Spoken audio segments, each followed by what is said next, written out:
Official celebrations of the 16th anniversary of the handover began with a flag-raising ceremony at Golden Bohemia Square in Wan Chai this morning.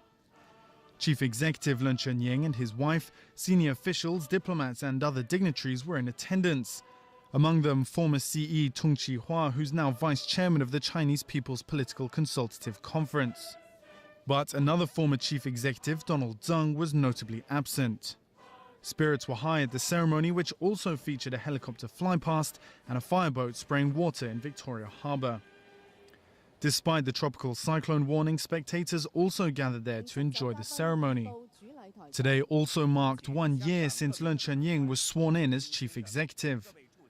Speaking at a reception after the flag-raising ceremony, he said the government will launch a public consultation on political reform at an appropriate time. He said implementing universal suffrage in the 2017 chief executive election is one of the key tasks of his administration. He called on the people to put aside their differences and work together to reach a consensus. Saying housing remains the main issue of public concern, the CE pledged to increase land supply. He also promised to work towards improvements regarding some long-standing livelihood issues, such as an aging society, poverty and the environment. Etienne Smith, TVB News. There were also a number of events to celebrate the handover anniversary, but some of them were cut short because of the rainy weather. Rachel Lung has that story.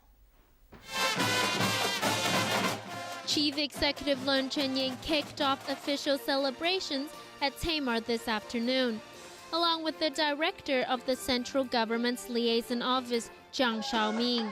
Apart from the songs and dance, spectators, many of them elderly or were from the mainland, were given free hats and T-shirts. This mainlander said he's here to celebrate Hong Kong's anniversary.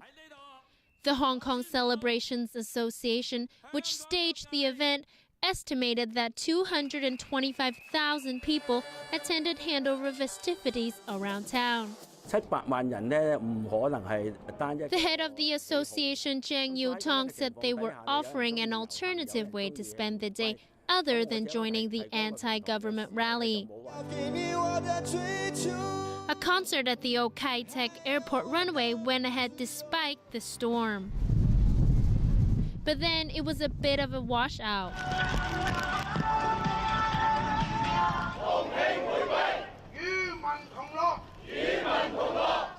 It was the same story over at the Cultural Center in Tsim Sha Tsui, where the pro-government group Voice of Loving Hong Kong held a carnival.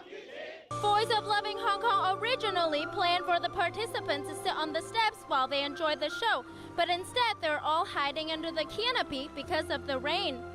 The group also plans to launch a campaign which they say will counter the Occupy Central movement next year. Rachel Leung, TVB News.